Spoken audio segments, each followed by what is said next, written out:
Well, good morning, folks. We're back on another episode of G-Rex. This is the $2,000 Infinity G37 that we're turning into a $20,000 plus fully built ride. So as you can see behind me, there's no more mess. The shop's looking pretty good. So I relocated most of the body parts up on the shelf over there. Got bumper, headlights, wheels, all sorts of stuff. So the other thing I did is this. So I completely tore down that VQHR block that I had because I'm going to sell the short block and sell the heads. I wanted to rob some parts off it, timing chain components, all that. Also too, if you guys need a video on gallery gaskets, I made probably the most comprehensive tutorial on VQ35, VQ37 on YouTube, so go check that out. So here's how the build's doing. It's just been sitting on the lift. I've been cleaning the shop, but I did get the fuel system plumbed almost completely. I know we left off installing the subframes, getting the chassis coated. So as you can see, well, you can't see because the offset's too wide, but we got the chassis coated. Everything's been treated with Raptor liner. I love that stuff. And a combination of POR 15. Why don't we go ahead and kind of show you the fuel system, because that's really what we're diving into today. So I will show you what I got going on here. The start of the fuel system, as far as anything we're seeing, is going to come from right up in here. And this right here, if we back up, this is the passenger side of the fuel tank. So what we have is we have one single 8AN line. If you look, routed along the body. Now, one thing I'll show you guys, I'll clip this in, but the zip ties that you use on this, people see zip ties, they're like, wait, what? But I'll show you why those are actually crucial. Okay, so here's a zip tie that has basically a push lock on it, right? So what you do is you index your holes, like you put the zip tie on. So you put the zip tie on, then you drill a little hole through the chassis, and it's not gonna, nothing's gonna stick through there dramatically. It's super tiny what sticks through. So then you zip tie the push lock in there, and what it does is it makes it just completely locked, never gonna come apart. So that's my advice for those of you guys that are running fuel lines. Easiest way to do it by far, because if you ever need to remove the line, literally you just snip, pull this piece out, and then you can just push another piece back in. Pretty trick. Now we also have a DW, the FF160, it's just fuel filter. But I believe this is a 30 micron filter. So it's not the best of the best, but it's definitely gonna do us better than running no filter on it. We are gonna be running E85. And I know you guys don't know what we're doing for power yet, or potentially forced induction, but I will be getting into that with you guys here shortly. So single 8AN into the fuel filter. I made this makeshift bracket here. This is just temporary. It's basically a piece of steel strapped to another piece of better looking finished steel. It's just so nothing can, puncture it, rip into the front of the filter, and take a lot of force to move that. So then we have it routing up into what was the battery box. So now that we got the car, I'll say almost on the ground. So check this out. Here is where the fuel plumbing comes in. So if you guys are familiar with the factory G35, G37, even 370, 350, the battery box is right here. Now there's a plate, the battery, the terminals, all that fun stuff. Now what I wanted to do was obviously relocate the battery. I wanted to do that before I even had the idea of, oh crap, I need to install a flex fuel sensor. So what I did And yes, this is absolutely overkill. I do not recommend doing it this way because it's completely unnecessary. But this is a flex fuel bypass is what this is. So basically it assures you that there's absolutely no flow restriction, which on this setup, did I need it? Absolutely not. Could the car eventually need it one day? Potentially. And that is why I did this. So if you see the line comes up, it does a U-turn into this 40T. Now it's a flex fuel bypass is what it's called. What it's got is one channel where the fuel flows straight through, but then it also Y's off. And where it Y's off, you'll see where the flex fuel sensor sticks in there. Then the flex fuel sensor, which is right here, is monitoring the fuel that's shared coming through this unit.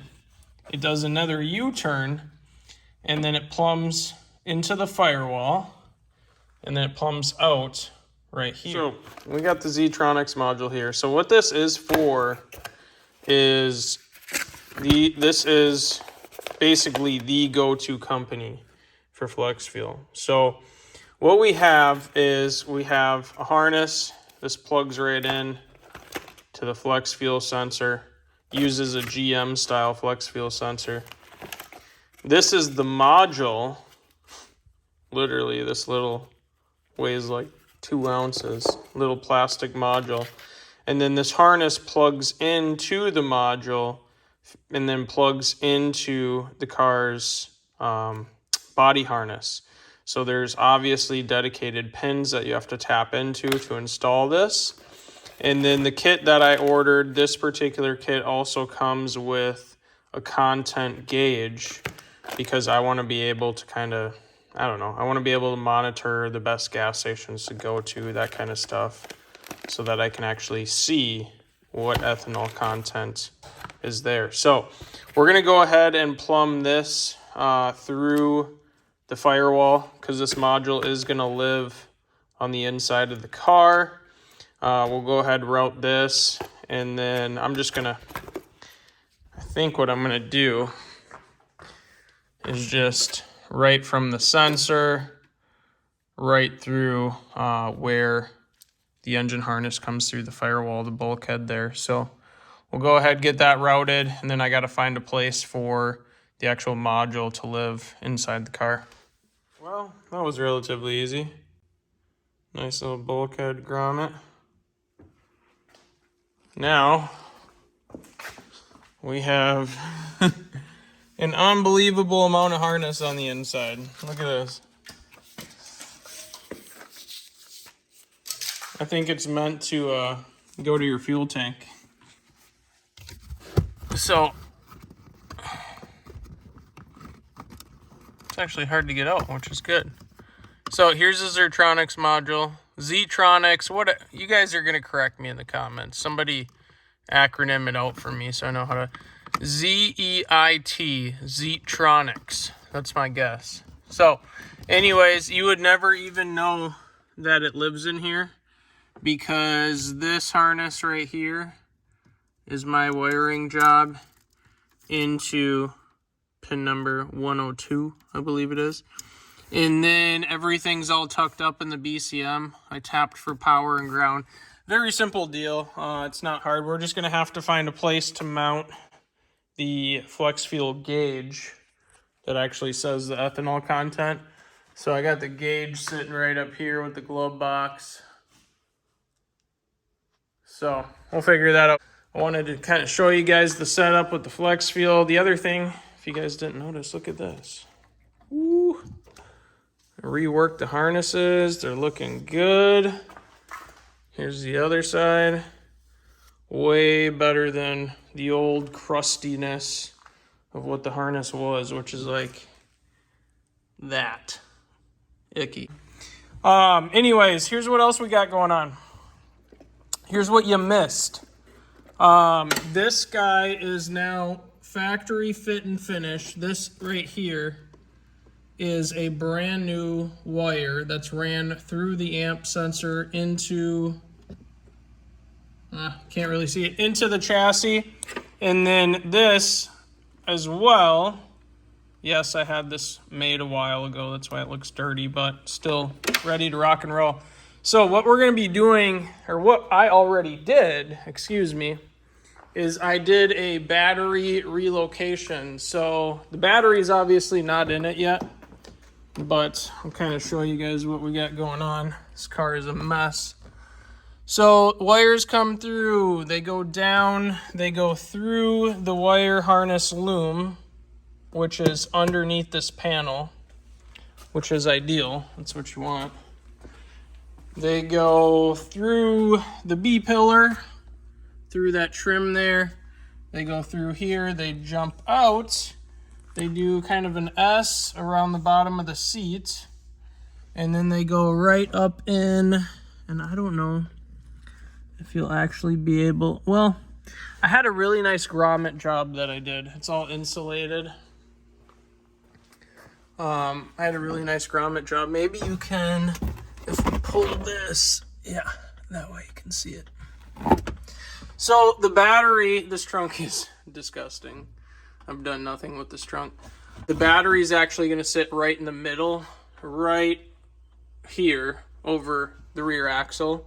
And that's intending to move some of the weight backwards because keep in mind a battery, it's a decent amount of weight. And yes, the wires add a little bit of weight, but it's not a ton of weight. So it's not going to be the end of the world. I finally cracked the code on this. It only took me like, what, 2 hours to figure this out? So the stock battery fusible link setup, right? There's not much you can do with that. I could get a bunch of individual fusible links and I could mount them to the inside of this battery box, but it takes up so much space and you got to run so many wires. So what I did is got a bracket. Funny thing, the bracket's actually off those Gladiator shelves. I didn't use it because I mounted them right to the wall. But I beat it up when I was working with it so it doesn't look all shiny and gray anymore, but pretty close.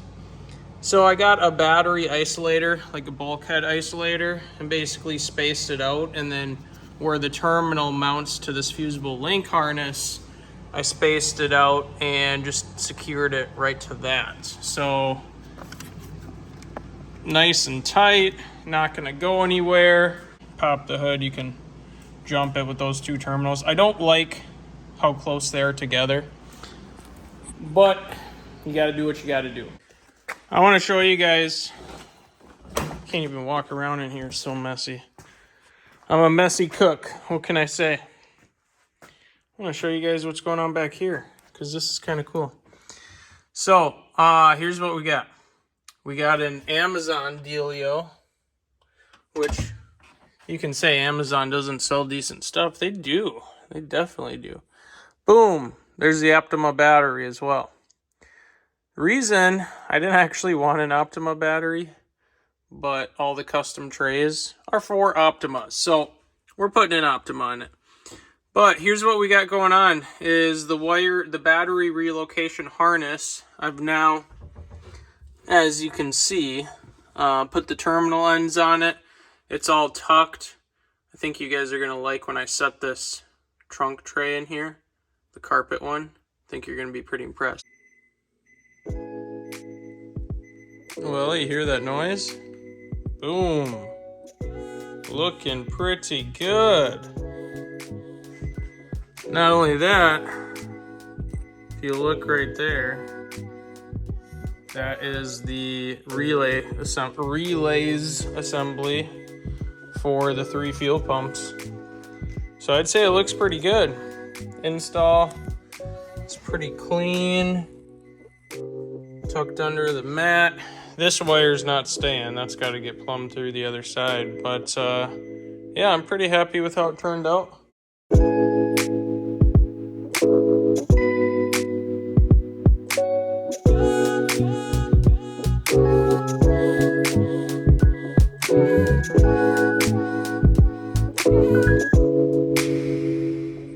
So definitely sub to the channel.